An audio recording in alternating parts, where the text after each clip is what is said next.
left alone to die under the merciless sun of the Llano Estacado in 1873. A pregnant widow clutches her belly and whispers a promise to the child she carries. "We will live." Margaret Hale, grieving the murdered husband who dared stand between two warring worlds, has just been betrayed and abandoned by the very men sworn to protect her.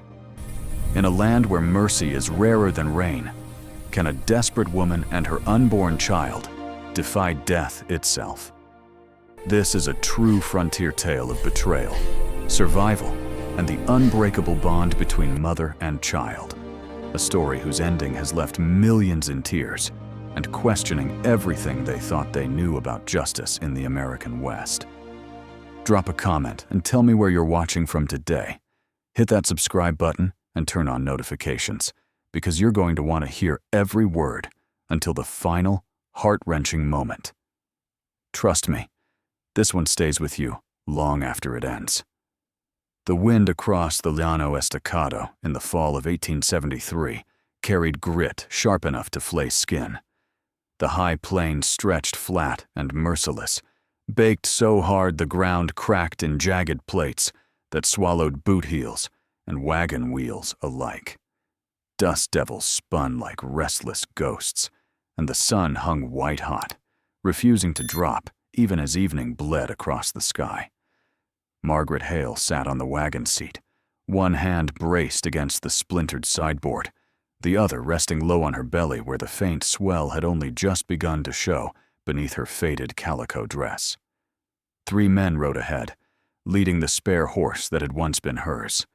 They had promised to see her safely east after Caleb's burial, sworn it over his fresh grave while the Comanche women sang low behind them. She had believed them then, because grief leaves little room for suspicion. The wagon lurched to a stop when the left rear wheel snapped clean through the axle. The crack echoed like a rifle shot across the empty plain. One of the men, Ellis, the foreman from Fort Griffin, cursed and dismounted, kicking the broken spokes. The other 2 stayed in the saddle, eyes scanning the horizon as though Apache might appear any moment, though everyone knew the Quahati had pulled north weeks ago. Ellis squatted, ran a hand along the splintered wood, and stood without a word. He looked at Margaret, then at the others. No one spoke the obvious. The wheel could not be fixed out here with no timber, no forge, no spare parts. Night was coming fast, and the nearest water lay 2 hard days back. Margaret climbed down slowly, boots scraping on iron-hard earth. "We can double up on the horses," she said, voice steady despite the dust coating her throat. "Leave the wagon. Take what we need." Ellis met her eyes for the first time since morning. Something cold flickered there, and she felt the first twist of real fear. He shook his head. "Horses are already carrying double loads, ma'am. Can't take another rider, not this far out." The lie sat plain between them. The spare mount stood fresh and empty. Margaret glanced at the bedroll, the single canteen, the small sack of hardtack they had portioned for her. Enough for 4 days if she rationed tightly. Enough to make death look accidental. The second man, young Harlan, shifted in his saddle, unable to hold her gaze. The third, a scarred tracker named Pike, simply began loosening her saddlebags from the wagon and tossing them into the dirt. No one offered to help her lift them. Margaret stepped forward. "You're leaving me." It wasn't a question. Ellis adjusted his hat brim, eyes fixed on the horizon. "Orders were to get you clear of Comanche country. This is clear enough. You'll make the road east in a week if you walk steadily. Someone'll pick you up." He swung back into the saddle and gathered the lead rope of her horse. "Sorry it turned out this way." Harlan opened his mouth as if to protest, but Pike's sharp glance silenced him.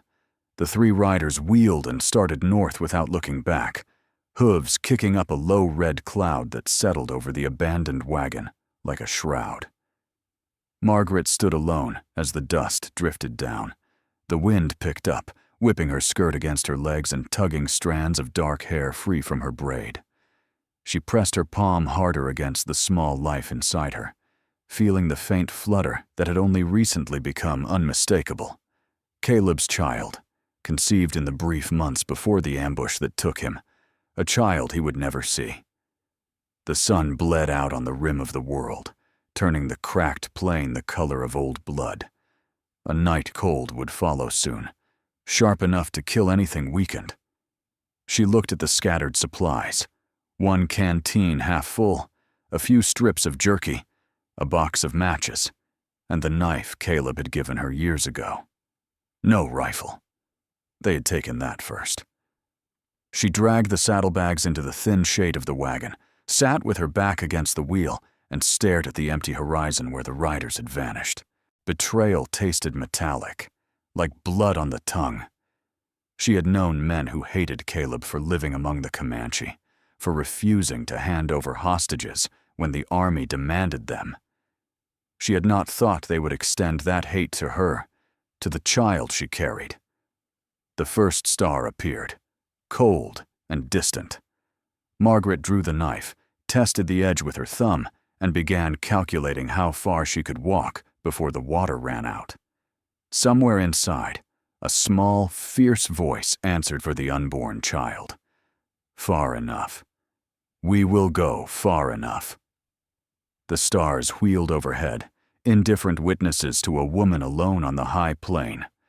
Margaret forced herself upright, before full dark swallowed the light, knowing that sitting still meant dying slow.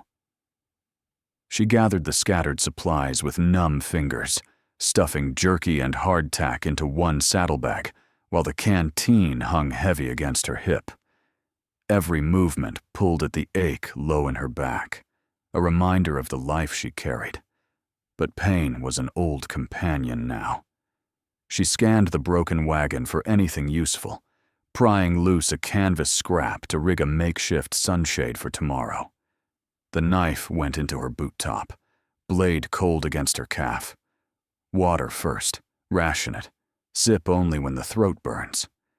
She marked the canteen with shallow scratches. 4 days if she was iron disciplined, less if the heat rose again. The child inside her shifted, a small kick like a demand, and she answered silently. We walk at dawn. Dawn came pale and merciless, the sun already fierce before it cleared the horizon. Margaret kicked dirt over the embers, shouldered the saddlebag, and started east, toward the distant smear that might be the road to civilization. Each step ground caliche dust into her boots, the weight dragging at her legs. Heat built fast, shimmering off the plain until the air danced and twisted. She walked in the wagon's long shadow until it vanished, then angled toward a low ridge, hoping for shade that never appeared. By midday, her tongue stuck thick to the roof of her mouth. She allowed one swallow, letting the lukewarm water trickle slowly. The swell of her belly felt heavier now, pulling her center forward so she had to lean back to balance. Sweat dried before it reached her collar, leaving salt crust on her skin. Mirage pools glimmered ahead, mocking her with false promise. She fixed her eyes on a lone yucca spear miles off and marched toward it, refusing to look at the empty sky. Flies found her by afternoon, buzzing around her face and the sweat-dark patches on her dress. She swatted them away without breaking stride. The ridge offered no relief, just more cracked plain stretching endlessly. Her boots blistered, leather rubbing raw through worn socks. Still she walked, counting steps to keep her mind sharp. 100, rest, 10 breaths, 100 more. The child stayed quiet now, as if conserving strength along with her. Late afternoon brought a hot wind that scoured dust into her eyes and mouth. She tore a strip from her petticoat, tied it across her face bandit style. The canteen felt lighter already, 1/4 gone in a single day. Panic flickered, but she crushed it down. Panic wasted water through sweat. She searched for signs of old trails, wagon ruts, anything leading to water, but the drought had erased every mark. As the sun bled low again, Margaret spotted a shallow draw where runoff might once have pooled. She veered toward it, boots sliding on loose gravel. The depression held only white alkali crust, bitter as lye when she tasted it.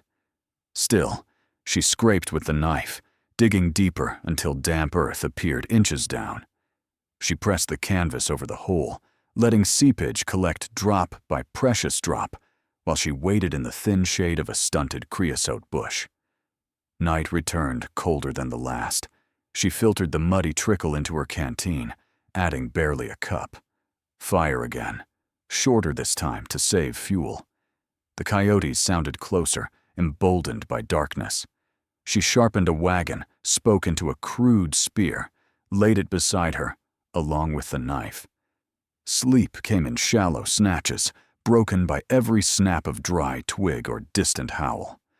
On the third night, exhaustion and thirst blurred the edges of her vision. She woke before dawn to find the fire dead, and frost rhyming the canvas. The child moved again, stronger now, as if urging her onward. Margaret rose stiffly, drank the last careful sip, and faced the rising sun. Somewhere beyond this furnace, hell lay water. Help. Life. She tightened the saddlebag strap across her shoulder and stepped forward into the glare, one determined footfall at a time. The faint glow of her dying fire caught the eye of a lone rider far out on the plain. He had been tracking north along old buffalo trails when the pinpoint of light, unnatural in this dead stretch, pulled him off course. Wanacha reined in his paint horse, studying the flicker for a long while before urging the animal forward at a cautious walk. Margaret sensed movement before she saw it. She gripped the knife tighter, rising to her knees in the shallow scrape she had hollowed for shelter. The rider emerged from the dark like a shadow taking shape, tall in the saddle, braid swinging against a fringed buckskin shirt, rifle balanced easily across his thighs. Lakota she knew at once from the cut of his clothes and the red trade cloth wrapped around his horse's mane. Not Comanche. Not a soldier. Something else entirely. He stopped a respectful distance away, letting the horse stand while he scanned the wagon remnants and the woman crouched beside them. His face, sharp-boned and weathered, showed no surprise, only careful calculation. Margaret held his gaze, refusing to lower the knife even as her arm trembled from exhaustion. He raised one empty hand, palm out, then spoke low in Lakota before switching to halting English. "You alone, hurt?" She swallowed dust. "Left here, 3 days." Her voice cracked like the earth around them. Wanacha dismounted slowly, movements deliberate so as not to spook her further. He carried a full water skin slung across his chest. The slosh of liquid inside sounded like salvation. Without asking, he unstoppered it and held it out. Margaret hesitated only a heartbeat before grabbing it, drinking deep until he gently pulled it back. Slow. Sick if fast. He knelt, studied her swollen belly beneath the torn dress, then the meager supplies scattered around. Something darkened in his eyes. Memory, perhaps, of his own loss years ago when soldiers took his wife and unborn child to the reservation. Sick. He stood abruptly, walked to his horse, and pulled down a rolled buffalo robe. "Cold comes. You ride." Margaret shook her head. "Can't take your horse." He ignored the protest, spreading the robe on the ground and gesturing for her to sit. From his saddlebag, he drew pemmican and dried plums, placing them within reach. "Eat. Child needs." She tore into the food, hunger overriding pride. While she ate, he rebuilt the fire higher, adding dried dung chips he carried for just such nights. The warmth spread through her bones, loosening knots she had carried since the betrayal. Dawn found them already moving. Wanacha walked beside the paint, leading it by a rawhide rope while Margaret rode side saddle, clutching the mane to stay balanced. The horse moved steadily, picking a path across the worst cracks. He kept them angled north by northeast, away from military patrols and toward broken country, where water might hide in tanajas carved by ancient floods. Dust rose in small puffs behind them, quickly erased by the wind. By midday, the sun hammered again, but Wanacha found a seep beneath an overhang, scooping muddy water into his hat for the horse first, then filling both their canteens. He boiled a handful of roots over a smokeless fire, making a bitter tea that eased the cramping in her back. "Drink all," he said. "Good for the baby." She obeyed, tasting willow and something sharper that steadied her pulse. They traveled slowly, stopping often so she could rest. He spoke little, but when he did, his words carried weight. "Men who left you. Bad hearts." Margaret nodded, anger flaring fresh. "They feared what I know, about my husband, about the ambush." Wanacha grunted acknowledgement.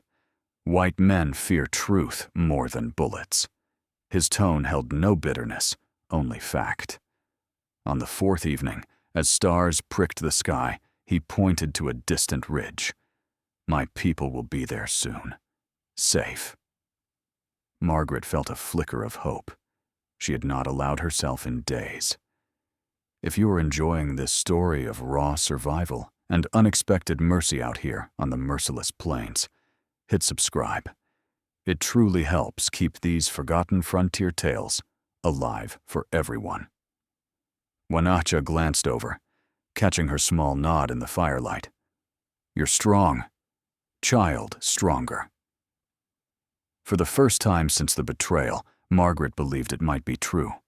The ridge Wanacha had pointed to grew closer with each passing day, its broken escarpment promising shelter and distant kin. Margaret rode in silence most hours, conserving strength while the paint horse plodded north through greasewood and scattered mesquite. Wanacha walked ahead, eyes ceaselessly scanning for signs, both of water and of pursuit. On the sixth morning, the sky turned the color of old pewter. Wind shifted hard from the northwest, carrying the smell of rain that the plains hadn't tasted in months. By midday, a dark cloud stacked high, thunder rumbling like distant artillery across the empty expanse. Wanacha quickened the pace, leading them into a shallow canyon where sandstone walls offered some protection from what was coming. Rain hit suddenly and violently, sheets of water slashing sideways, turning dust to grease and arroyo beds to flash torrents. Margaret clung to the saddle as the horse slipped on slick rock, her dress plastered cold against her skin and belly. Wanacha pulled her down under an overhang, tethering the paint while lightning forked overhead. He scanned the back trail through the downpour, face grim. "Riders," he said quietly. "3. Same men."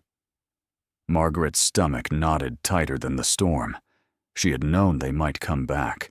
Fear of what she carried in her womb and in her memory drove men to ugly lengths.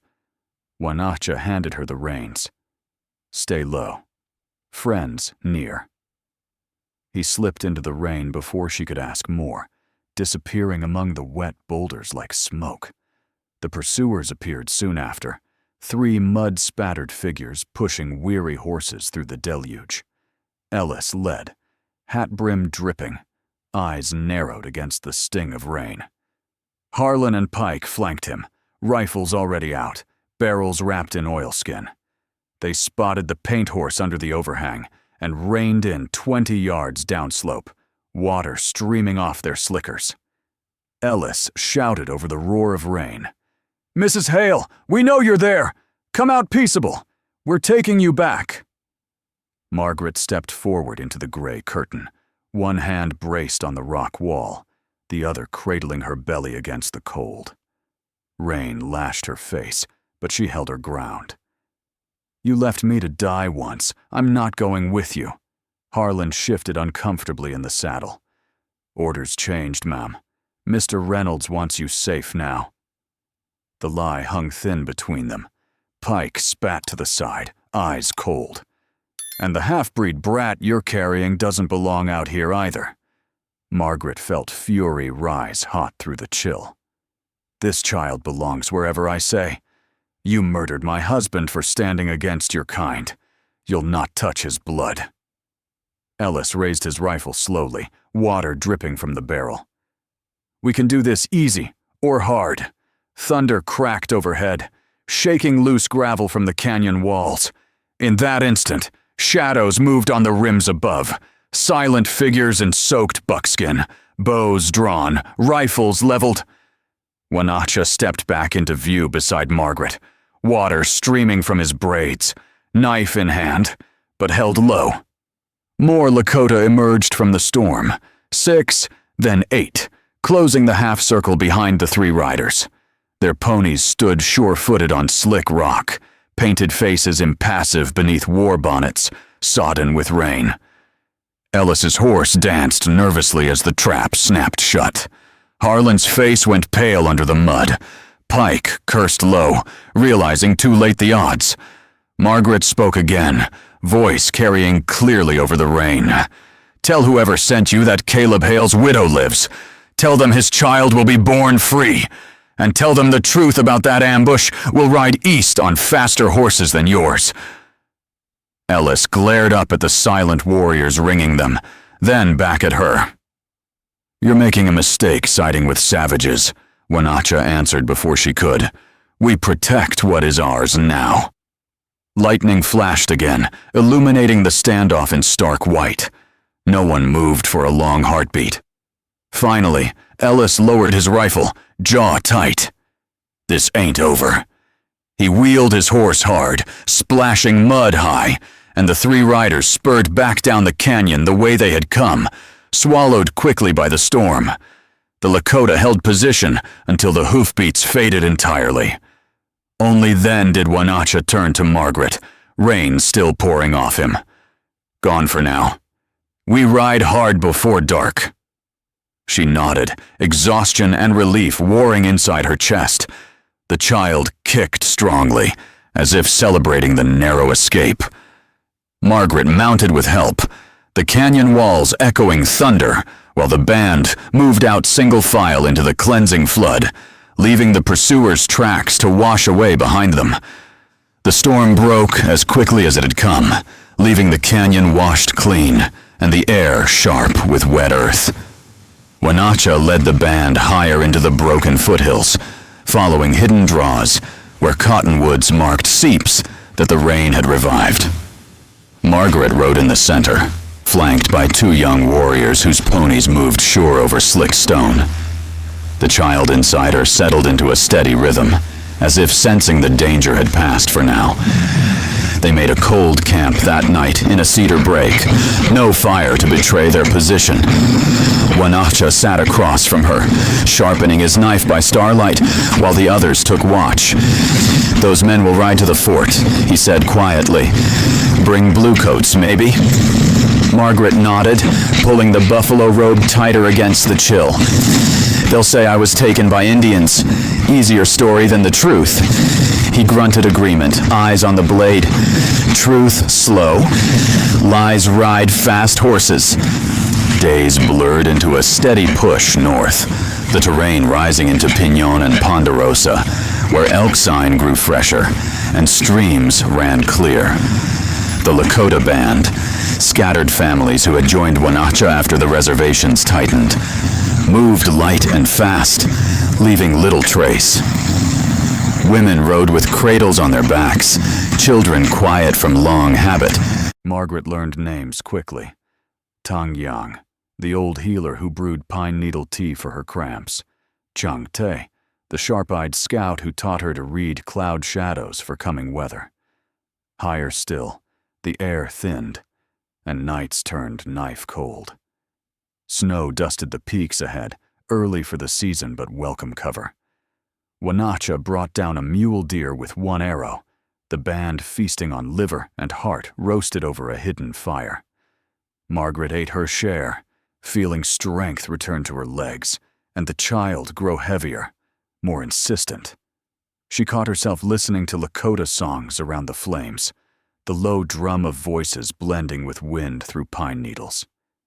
One evening, they crested a final ridge and looked down into a broad valley ringed by timbered slopes. Teepees already dotted the grass along a clear river, smoke rising thin and straight in the cold air. Dogs barked a distant welcome. Wanacha reined in beside her. "Winter camp, safe till spring." Margaret stared at the scene, throat tight. She had expected pursuit, capture, death, not this quiet haven where children ran laughing between lodges. Tang Yang rode up, offering a beaded cradleboard still warm from her own back. "For the child when it comes," she said in careful English. Margaret took it, fingers tracing the quillwork patterns of thunderbirds and stars. The gesture carried weight, acceptance, protection, a place. She looked at Wanacha. "Your people take in a white woman carrying a half-blood child." He met her eyes steadily. "We take in life. Blood matters less than heart." Winter closed in hard after that, snow piling deep against the teepee walls Wanacha raised for her near the river. She learned to scrape hides with the women, to twist sinew into thread, to listen for the subtle shift in wind that meant blizzard. The child grew large, kicking fiercely against her ribs. When spring finally cracked the ice, green pushed up through old snow, and the band prepared to move to summer hunting grounds farther north. Years later, Margaret stood on a high bench above the valley, wind whipping her braided hair now threaded with gray. Beside her walked a boy of 10 winters, dark-eyed, straight-backed, carrying his father's name in secret, and a Lakota name spoken proudly. He scanned the southern horizon, where the Llano lay hidden beyond distant haze. "They never came back," he said, voice steady like his adopted uncle's. Margaret rested a hand on his shoulder. Some truths are heavier than any posse. She had chosen this life not from defeat, but from hard-won clarity. The white world had offered her only betrayal and erasure, while this one gave her breath, purpose, and a son free to ride both trails. The boy turned to her, eyes fierce with questions yet unanswered. Margaret smiled slightly, the wind carrying it away.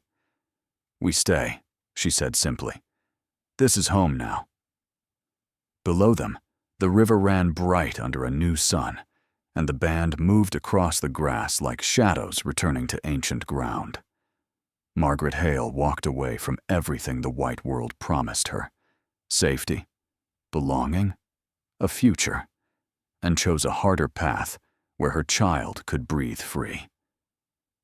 In the end, survival wasn't just about outlasting the desert or the pursuers. It was about claiming the right to decide her own story. What about you? Do you think she made the right choice staying with the Lakota, raising a son between two worlds? Or would you have turned back? Drop your thoughts in the comments. I truly want to hear them. Thank you for staying with me through this raw frontier tale. If it moved you even a little, hit like, share it with someone who loves real history, and subscribe so we can ride into the next forgotten story together. See you soon, partners.